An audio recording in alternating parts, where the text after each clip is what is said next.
Па по некои искажувања на еден стар гевгеличенец Ванчо Карајанов, оваа зграда датира некаде од 1911 година, но сега по новите истражувања општината прави некоја нова монографија.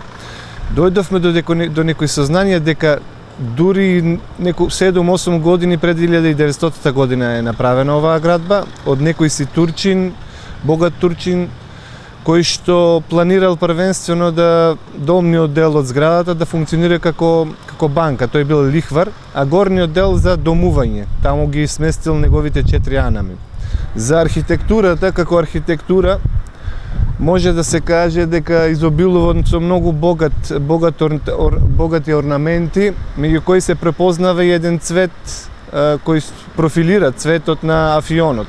Афионот како растение кое што во тој период доминирало на овие простори.